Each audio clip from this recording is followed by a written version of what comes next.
حضرت ابوبکر صدیق رضی اللہ تعالیٰ عنہ مسلمانوں کے پہلے خلیفہ راشد تھے اور آپ کا شمار ان اولین شخصیات میں ہوتا ہے جنہوں نے دین اسلام قبول کیا۔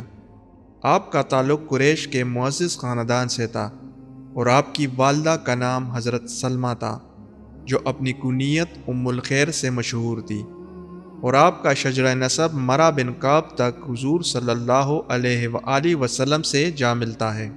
حضرت ابوبکر صدیق رضی اللہ تعالیٰ عنہ کا لقب صدیق اس وجہ سے تھا کہ آپ ہمیشہ سچ بولتے تھے، اور آپ نے نبی کریم صلی اللہ علیہ وآلہ وسلم کی نبوت کی تصدیق کی۔ جب نبی کریم صلی اللہ علیہ وآلہ وسلم نے معراج کی حقیقت لوگوں کو بتائی اور قریش نے آپ کو جھوٹا قرار دیا تو حضرت ابوبکر صدیق رضی اللہ تعالیٰ عنہ نے نبی کریم صلی اللہ علیہ وآلہ وسلم کی تصدیق کی اور اس پر آپ کو صدیق کا لقب عطا کیا گیا۔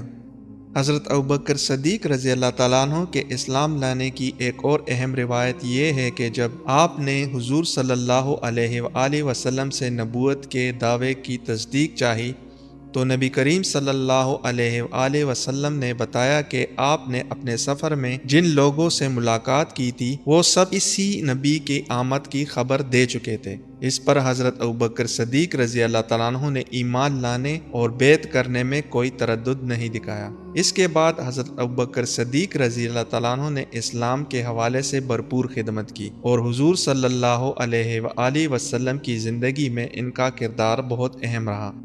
آپ اسلام کے سب سے پہلے خلافت میں نبی صلی اللہ علیہ وآلہ وسلم کے جانشین بنے اور اسلامی ریاست کے انتظام کو بہتر بنایا۔ اس تفصیل میں حضرت سیدنا ابوبکر رضی اللہ تعالیٰ عنہ کی زندگی کے کچھ اہم اور جذباتی مراحل کا ذکر کیا گیا ہے جو نہ صرف ان کے اسلام قبول کرنے کے بعد کے واقعات بلکہ ان کی انسانیت، سخاوت اور دینی خدمت کو بھی اجاگر کرتا ہے۔ کفار مکہ میں سے عتبہ بن ربیع نے حضرت ابوبکر صدیق رضی اللہ تعالیٰ عنہ پر جسمانی حملہ کیا جس کے نتیجے میں آپ کا چہرہ زخمی ہو گیا۔ آپ کے قبیلے کے لوگ آپ کو بچانے آئے اور آپ کو عتبہ کے چنگل سے چھڑا کر گھر لے آئے۔ آپ نے اپنی والدہ سے کہا کہ آپ تب تک کچھ نہیں کھائیں گے جب تک آپ حضور صلی اللہ علیہ وآلہ وسلم سے نہیں مل لیتے۔ آپ کی یہ ثابت قدمی اس بات کو ظاہر کرتی ہے کہ آپ کا ایمان اور محبت کتنی گہری تھی۔ حضرت ابوبکر صدیق رضی اللہ تعالیٰ عنہ کی والدہ نے نبی صلی اللہ علیہ وآلہ وسلم کے بارے میں دریافت کیا اور پھر حضرت ابوبکر کی خیریت دریافت کرنے کے لیے دار ارقم تشریف لے گئے۔ اس ملاقات میں حضرت ابوبکر صدیق رضی اللہ تعالیٰ عنہ نے نبی صلی اللہ علیہ وآلہ وسلم سے اپنی والدہ کے مسلمان ہونے کے لیے دعا کی۔ اس دعا کی برکت سے حضرت ام الخیر رضی اللہ تعالی عنہا نے اسلام قبول کر لیا۔ حضرت ابوبکر صدیق رضی اللہ تعالیٰ عنہ نے اسلام قبول کرنے کے بعد بہت سے مظلوم غلاموں کو آزاد کرایا۔ آپ کا یہ عمل اس بات کا غماز ہے کہ آپ نے ہمیشہ انسانیت کی خدمت اور ظلم کے خلاف آواز بلند کی۔ آپ کے والد ابو قحافہ نے آپ سے کہا کہ طاقتور غلاموں کو آزاد کرو تاکہ وہ آپ کی مدد کر سکے، لیکن حضرت ابوبکر صدیق رضی اللہ تعالیٰ عنہ نے جواب دیا کہ وہ اللہ کی رضا کے لیے کام کر رہے ہیں، نہ کہ دنیاوی فائدے کے لیے۔ حضرت ابوبکر صدیق رضی اللہ تعالیٰ عنہ نے اپنی ساری دولت جو تقریباً 6000 درہم تھی حضرت محمد صلی اللہ علیہ وآلہ وسلم کو ہجرت کے دوران دے دی۔ اس کے بعد حضرت ابو قحافہ جو ابھی مسلمان نہیں ہوئے تھے ان کے پاس آ کر انہیں شکایت کی کہ آپ نے سارا مال حضور صلی اللہ علیہ وسلم کو دے دیا۔ حضرت ابوبکر صدیق رضی اللہ عنہ کی بیٹی اسما بنت ابی بکر نے انہیں پتھروں پر کپڑا ڈال کر دکھایا کہ آپ نے مال چھوڑا ہے جو دراصل وہاں موجود پتھروں کی شکل میں تھا۔ فتح مکہ کے روز حضرت ابو قحافہ نے اسلام قبول کیا۔ حضرت ابوبکر صدیق رضی اللہ تعالیٰ عنہ نے انہیں نبی کریم صلی اللہ علیہ وآلہ وسلم کے پاس لے جا کر انہیں کلمہ پڑھایا اور دار اسلام میں داخل کر دیا۔ اس کے بعد حضرت ابوبکر صدیق رضی اللہ تعالیٰ عنہ نے قریش مکہ میں دعوت اسلام دی جس سے کئی لوگ اسلام میں داخل ہو گئے۔ حضرت ابوبکر صدیق رضی اللہ تعالیٰ عنہ کی تبلیغ سے کئی اہم قبائل جیسے بنی امیہ، بنی اسد، بنی زہرہ، بنی تمیم کے لوگ اسلام میں داخل ہوئے۔ آپ کی تبلیغ کی بدولت کئی مشہور صحابہ جیسے حضرت عثمان بن عفان، حضرت زبیر بن عوام، حضرت عبد الرحمن بن عوف، حضرت سعد بن ابی وقاص اور حضرت طلحہ بن عبید اللہ نے اسلام قبول کیا۔ یہ تمام صحابہ عشرہ مبشرہ میں شامل ہوئے جنہیں نبی صلی اللہ علیہ وآلہ وسلم نے جنت کی بشارت دی۔ حضرت ابوبکر صدیق رضی اللہ تعالیٰ عنہ نے اپنے گھر میں ایک چھوٹی سی مسجد بنائی جہاں وہ قرآن کی تلاوت کرتے تھے اور نماز ادا کرتے۔ دوران تلاوت آپ کی آنکھوں سے آنسو بہتے اور لوگ آپ کی تلاوت سننے کے لیے جمع ہو جاتے۔ حضرت ابوبکر صدیق رضی اللہ تعالیٰ عنہ نے بے شمار غلاموں کو بھاری قیمت دے کر آزاد کیا اور ان کی اس سخاوت سے اس وقت کے مظلوموں کی حالت میں بہتری آئی۔ یہ تمام واقعات حضرت ابوبکر صدیق رضی اللہ تعالیٰ عنہ کی بے شمار قربانیاں، دین اسلام کے لیے آپ کی لگن اور اللہ کی رضا کے لیے کی جانے والے کوششوں کو اجاگر کرتے ہیں۔ آپ رضی اللہ عنہ نے اسلام قبول کرنے کے بعد 7 غلاموں کو بھاری قیمت خرید کر آزاد کیا، جن میں حضرت بلال حبشی رضی اللہ تعالیٰ عنہ اور حضرت عامر بن فہیرہ رضی اللہ تعالیٰ عنہ جیسے جلیل القدر صحابہ شامل تھے۔ حضرت بلال حبشی رضی اللہ تعالیٰ عنہ پر مکہ کے مشرکین نے اسلام قبول کرنے کے بعد شدید ظلم و ستم کیا اور آپ کو پتریلی زمین پر لٹا کر سخت سزائیں دی۔ حضرت ابوبکر صدیق رضی اللہ تعالیٰ عنہ نے جب اس ظلم کو دیکھا تو آپ نے حضرت بلال کو 5 اوقیہ سونے کے اوز خرید کر آزاد کیا اور انہیں نبی صلی اللہ علیہ وآلہ وسلم کے سامنے پیش کر دیا۔ جب قریش مکہ نے نبی کریم صلی اللہ علیہ وآلہ وسلم کو شہید کرنے کا ارادہ کیا تو حضرت ابوبکر صدیق رضی اللہ تعالیٰ عنہ نے مشرکین سے کہا کہ کیا تم نبی صلی اللہ علیہ وآلہ وسلم کو اس لیے قتل کرنا چاہتے ہو کیونکہ وہ اللہ کے واحد ہونے کی گواہی دیتے ہیں اور ان کے پاس سچی دلیل ہے؟ آپ کا یہ موقف اس بات کو ظاہر کرتا ہے کہ آپ نے ہمیشہ سچائی کا ساتھ دیا اور اللہ کی حمایت کی۔ حضرت عثمان غنی رضی اللہ تعالیٰ عنہ نے حضرت ابوبکر صدیق رضی اللہ تعالیٰ عنہ کی ترغیب پر اسلام قبول کیا۔ حضرت عثمان غنی فرماتے ہیں کہ انہوں نے جب اپنی خالہ سے نبی صلی اللہ علیہ وآلہ وسلم کی رسالت کے بارے میں سنا تو انہوں نے حضرت ابوبکر صدیق سے اس بارے میں مشورہ کیا۔ حضرت ابوبکر صدیق نے حضرت عثمان غنی کو اسلام قبول کرنے کی ترغیب دی اور اس کے بعد حضرت عثمان رضی اللہ تعالیٰ عنہ نے اسلام قبول کر لیا اور بعد میں حضرت رقیہ رضی اللہ تعالیٰ عنہ سے نکاح کیا۔ حضرت طلحہ فرماتے ہیں کہ ایک راہب نے انہیں بتایا کہ سرزمین عرب میں احمد صلی اللہ علیہ وآلہ وسلم کا ظہور ہو چکا ہے اور ان کی پیروی کرنے میں سبقت نہ لے جانا۔ جب حضرت طلحہ مکہ واپس لوٹے اور وہاں حضرت ابوبکر صدیق سے ملے تو حضرت ابوبکر نے انہیں اللہ کی وحدانیت اور نبی صلی اللہ علیہ وآلہ وسلم کی رسالت کی دعوت دی۔ حضرت طلحہ نے فوراً اسلام قبول کیا اور حضرت ابوبکر صدیق رضی اللہ عنہ کے ساتھ نبی صلی اللہ علیہ وآلہ وسلم کی خدمت میں حاضر ہو گئے جہاں انہوں نے ایمان لانے کی گواہی دی۔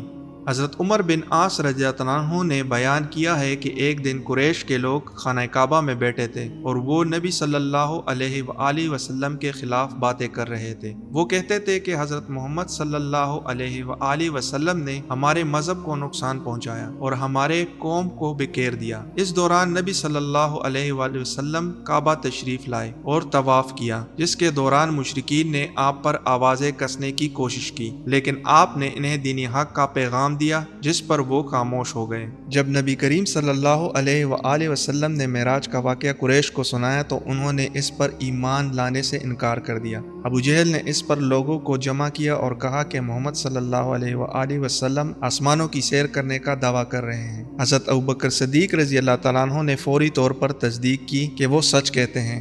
اس سے حضرت ابوبکر صدیق رضی اللہ تعالیٰ عنہ کا ایمان اور حضور صلی اللہ علیہ وآلہ وسلم سے ان کی محبت اور وفاداری ظاہر ہوتی ہے۔ جب مدینہ کی طرف ہجرت کا حکم آیا، حضرت ابوبکر صدیق رضی اللہ تعالیٰ عنہ نے اپنی اونٹیاں تیار رکھی تھی تاکہ کسی بھی وقت سفر کے لیے تیار رہے۔ نبی صلی اللہ علیہ وآلہ وسلم نے حضرت ابوبکر سے فرمایا کہ وہ ان کے رفیق ہوں گے۔ اس اعلان پر حضرت ابوبکر صدیق رضی اللہ تعالیٰ عنہ کی آنکھوں سے آنسو بہہ پڑے۔ آپ نے دونوں اونٹیاں نبی صلی اللہ علیہ وآلہ وسلم کی خدمت میں پیش کی تاکہ آپ ان پر سفر کریں۔ نبی صلی اللہ علیہ وآلہ وسلم نے ایک اونٹنی کا انتخاب کیا اور حضرت ابوبکر کو اس کی قیمت دینے کا حکم دیا، حالانکہ وہ ابوبکر صدیق رضی اللہ تعالیٰ عنہ کی ہی ملکیت تھی۔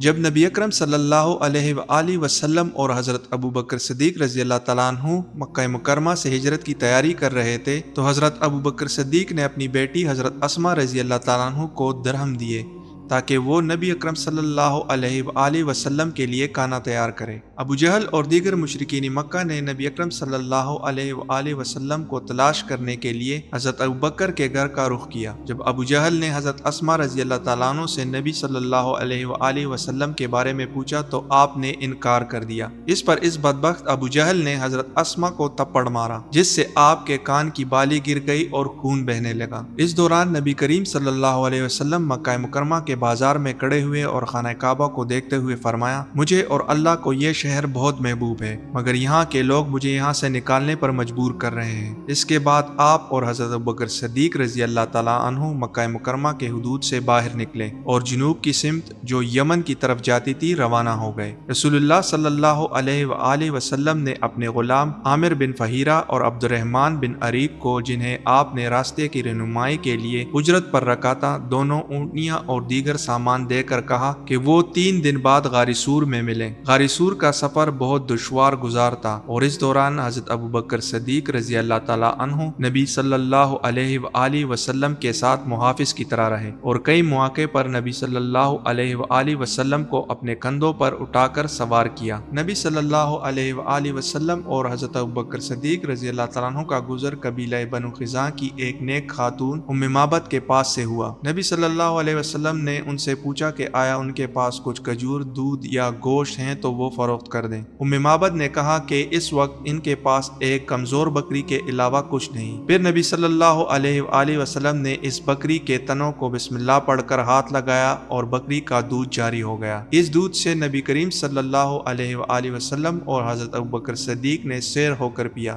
نبی کریم صلی اللہ علیہ وسلم نے بکری کا دودھ دھو کر ام معبد کو دے دیا۔ ابو معبد جو ام معبد کے شوہر تھے گھر واپس آئے۔ ام معبد نے اسے سارا واقعہ سنایا کہ کس طرح نبی کریم صلی اللہ علیہ وآلہ وسلم نے بکری کا دودھ دھویا اور ان کے لیے بھی دودھ چھوڑ دیا۔ ابو معبد نے حلیہ دریافت کیا تو ام معبد نے نبی صلی اللہ علیہ وآلہ وسلم اور حضرت ابو بکر صدیق رضی اللہ تعالیٰ عنہ کا حلیہ بیان کیا، جس پر ابو معبد نے کہا کہ یہ وہی شخص ہے جن کا تذکرہ مکہ میں ہو رہا ہے۔ اس کے بعد حضرت ابو بکر صدیق رضی اللہ تعالیٰ عنہ نے فرمایا کہ جب ہم مکہ سے نکلے تو رات بھر سفر کے بعد صبح کے وقت ایک چٹان کے سائے میں نبی کریم صلی اللہ علیہ وآلہ وسلم کو آرام کرنے کے لیے بٹھایا۔ اس دوران چرواہا آیا جس سے حضرت ابوبکر نے بکری کے دودھ کے بارے میں پوچھا۔ اس نے ایک بکری دے دی جس کے تنوں کو صاف کر کے حضرت ابوبکر نے دودھ دھویا اور نبی صلی اللہ علیہ وآلہ وسلم کے لیے دودھ بڑے برتن میں پیش کیا، جسے نبی صلی اللہ علیہ وآلہ وسلم اور حضرت ابوبکر صدیق نے سیر ہو کر پیا۔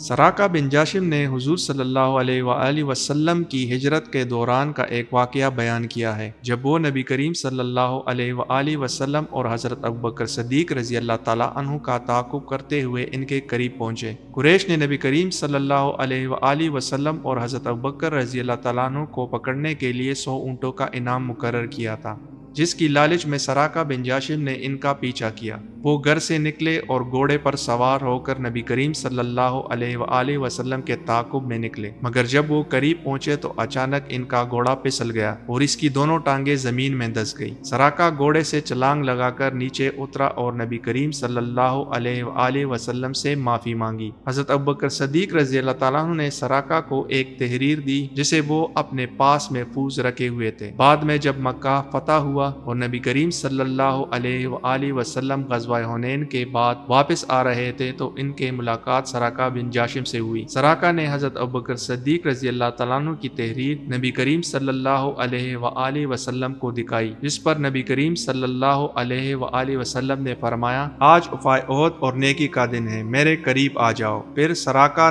نبی کریم صلی اللہ علیہ وآلہ وسلم کے قریب آ گئے اور اسلام قبول کر لیا۔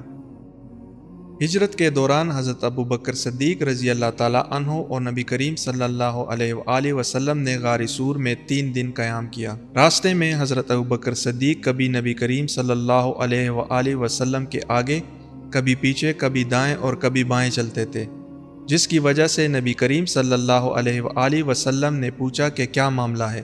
حضرت ابوبکر نے عرض کیا کہ وہ ڈرتے ہیں کہ کہیں کوئی حملہ نہ کر دے۔ نبی کریم صلی اللہ علیہ وآلہ وسلم نے فرمایا کہ تمہارا کیا خیال ہے، جب ہم 3 میں سے 2 ہوں اور تیسرا اللہ ہو تو کون حملہ کرے گا؟ غار سور میں پہنچنے کے بعد حضرت ابوبکر نے غار کی صفائی کی اور تمام سوراخ بند کر دیے، صرف 2 سوراخ چھوڑے جن پر انہوں نے اپنے پاؤں رکھے تاکہ نبی کریم صلی اللہ علیہ وآلہ وسلم آرام سے لیٹ سکیں۔ ایک سوراخ سے بچھو نے ڈنگ مارا جس کی شدت سے حضرت ابوبکر صدیق رضی اللہ تعالیٰ عنہ کی آنکھوں میں آنسو آ گئے۔ جب نبی کریم صلی اللہ علیہ وآلہ وسلم کے چہرے پر گر گئے، نبی کریم صلی اللہ علیہ وسلم نے حضرت ابوبکر کی تکلیف بیان کرنے پر اپنے لعاب دہن سے زہر کو دور کیا اور درد ختم ہو گیا۔ مدینہ منورہ پہنچنے کے بعد نبی کریم صلی اللہ علیہ وآلہ وسلم کی اونٹنی حضرت ابو ایوب انصاری کے گھر کے سامنے بیٹھنے سے پہلے بنو مالک بن نجاس کے محلے میں رک گئی۔ نبی کریم صلی اللہ علیہ وآلہ وسلم نے اس جگہ کے بارے میں دریافت کیا اور معلوم ہوا کہ یہ جگہ 2 یتیم بھائیوں کی ملکیت تھی۔ نبی کریم صلی اللہ علیہ وآلہ وسلم نے وہ زمین ان یتیموں سے خرید کر مسجد نبی کی بنیاد رکھی اور اس کی قیمت حضرت ابوبکر صدیق رضی اللہ تعالیٰ عنہ نے ادا کی۔ اس کے علاوہ حضرت سیدہ عائشہ صدیقہ رضی اللہ تعالیٰ عنہ سے مروی ہے کہ جب نبی کریم صلی اللہ علیہ وآلہ وسلم مدینہ تشریف لائے تو کئی صحابہ بیمار ہو گئے۔ ان صحابہ میں حضرت ابوبکر صدیق، حضرت بلال حبشی اور حضرت عامر بھی شامل تھے۔ نبی کریم صلی اللہ علیہ وآلہ وسلم نے ان کی عیادت کی اور ان کے لیے دعا کی جس سے وہ تمام صحابہ شفا یاب ہو گئے۔ رمضان المبارک 2 ہجری میں مسلمان اور کفار مکہ کے درمیان پہلا مارکہ غزوہ بدر کے نام سے مشہور ہوا، جو حق و باطل کے درمیان ایک اہم جنگ تھی۔ لشکر اسلام کی قیادت نبی کریم صلی اللہ علیہ وآلہ وسلم نے فرمائی اور اس جنگ میں 313 مجاہدین نے حصہ لیا۔ ان کا مقابلہ کفار کے 1000 لشکر سے تھا۔ لشکر اسلام بے سر و سامان تھا جبکہ کفار جنگی ساز و سامان سے لیس تھے اور ان کی قیادت ابو جہل کے ہاتھ میں تھی۔ حضرت سعد بن معاذ رضی اللہ تعالیٰ عنہ نے ایک ٹیلے پر سائبان بنا دیا جہاں نبی کریم صلی اللہ علیہ وآلہ وسلم اور حضرت ابوبکر رضی اللہ تعالیٰ عنہ لشکر اسلام کو ہدایت دیتے رہے۔ حضرت سیدنا عمر فاروق رضی اللہ تعالیٰ عنہ نے فرمایا کہ غزوہ بدر کے موقع پر جب حضور صلی اللہ علیہ وآلہ وسلم نے دیکھا کہ مشرکین مکہ کی تعداد 1000 کے قریب ہے جبکہ لشکر اسلام کی تعداد صرف 313 تھی تو آپ صلی اللہ علیہ وآلہ وسلم اللہ کے سامنے ہاتھ اٹھا کر فرمایا، اے اللہ، جو وعدہ آپ نے مجھ سے کیا ہے اسے پورا فرمائیں۔ اگر یہ چند مسلمان ختم ہو گئے تو اس زمین پر آپ کی عبادت کرنے والا کوئی نہیں رہے گا۔ حضرت عمر فاروق رضی اللہ تعالیٰ عنہ فرماتے ہیں کہ دعا کے دوران حضور صلی اللہ علیہ وآلہ وسلم کی چادر کندھوں سے گر گئی تو حضرت ابوبکر صدیق رضی اللہ تعالیٰ عنہ نے چادر اٹھا کر آپ کے کندھوں پر ڈال دی اور فرمایا، یا رسول اللہ صلی اللہ علیہ وآلہ وسلم، اللہ کا وعدہ ضرور پورا ہوگا۔ اللہ تعالیٰ نے لشکر اسلام کی غیبی مدد کی اور ہمیں مشرکین پر فتح عطا فرمائی۔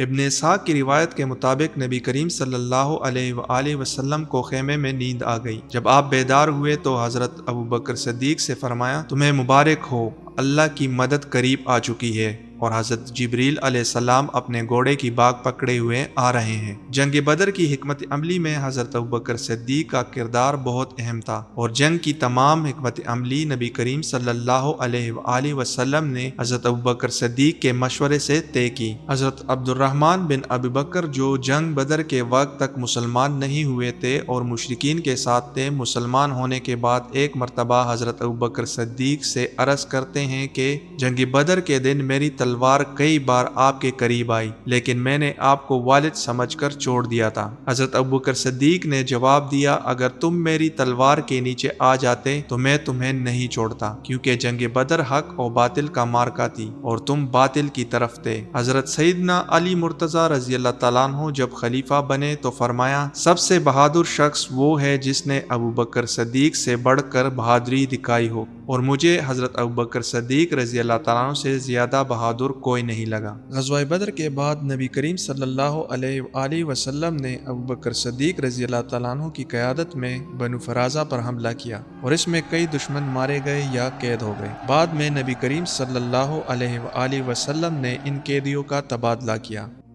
اسی طرح نویں ہجری میں غزوہ تبوک کے دوران حضرت ابوبکر صدیق رضی اللہ تعالیٰ عنہ نے اپنا تمام مال اللہ کی راہ میں دے دیا، اور جب نبی صلی اللہ علیہ وآلہ وسلم نے پوچھا کہ گھر والوں کے لیے کیا چھوڑ کر آئے ہو، تو حضرت ابوبکر صدیق نے جواب دیا، میرے لیے اللہ اور اس کا رسول ہی کافی ہے۔ حضرت انس بن مالک رضی اللہ تعالیٰ عنہ سے مروی ہے کہ نبی کریم صلی اللہ علیہ وآلہ وسلم نے اپنے حجرے کا پردہ ہٹا کر ہاتھ کے اشارے سے انہیں امامت کرنے کا حکم دیا۔ حضرت ابوبکر صدیق رضی اللہ تعالیٰ عنہ کی امامت کے دوران نبی کریم صلی اللہ علیہ وآلہ وسلم نے خود بھی نماز پڑھی اور حضرت ابوبکر صدیق رضی اللہ تعالیٰ عنہ کی امامت کو تسلیم کیا۔ ایک اور موقع پر نبی کریم صلی اللہ علیہ وآلہ وسلم نے صحابہ کرام کو خطاب کرتے ہوئے فرمایا کہ ایک شخص ہے جس نے دنیا کی پیشکش کو رد کر کے آخرت کو ترجیح دی۔ حضرت ابوبکر صدیق رضی اللہ تعالیٰ عنہ فوراً سمجھے کہ اس نبی کریم صلی اللہ علیہ وآلہ وسلم کا اشارہ ان کی طرف ہی ہے، اور آپ کی آنکھوں میں آنسو آ گئے۔ حضرت ابوبکر صدیق رضی اللہ تعالیٰ عنہ نے حضرت علی رضی اللہ تعالیٰ عنہ کے مشاورت سے اپنے بعد کے خلافت کے بارے میں بھی فیصلہ کیا۔ خلافت کے بارے میں تنازع پیدا ہوا تو حضرت ابوبکر صدیق رضی اللہ تعالیٰ عنہ نے اپنے قوی دلائل سے یہ ثابت کیا کہ خلافت کا حق انہی کو ہے، اور ان کے ساتھ حضرت عمر فاروق رضی اللہ تعالیٰ عنہ نے بیعت کی۔ اس کے بعد پورا مدینہ ان کی خلافت کو تسلیم کر گیا۔ حضرت ابوبکر صدیق رضی اللہ تعالیٰ عنہ خلافت کے دوران کسی قسم کا مالی فائدہ نہیں لیتے تھے اور اپنی زندگی کی گزر بسر کے لیے تجارت کرتے تھے۔ حضرت عمر فاروق رضی اللہ تعالیٰ عنہ نے مشورہ دیا کہ انہیں بیت المال سے وظیفہ مقرر کیا جائے تاکہ وہ مسلمانوں کے معاملات بہتر طریقے سے نمٹا سکے۔ اس کے بعد حضرت ابوبکر صدیق رضی اللہ تعالیٰ عنہ کا وظیفہ 300 درہم مقرر کیا، اور انہوں نے اس پر کبھی کوئی اعتراض نہیں کیا کیونکہ ان کی زندگی کا مقصد صرف اللہ کی رضا تھی۔ حضرت ابوبکر صدیق رضی اللہ تعالیٰ عنہ کی یہ قربانیاں اور ان کی وفاداری ہمیشہ مسلمانوں کے لیے ایک عظیم مثال بنی رہے گی۔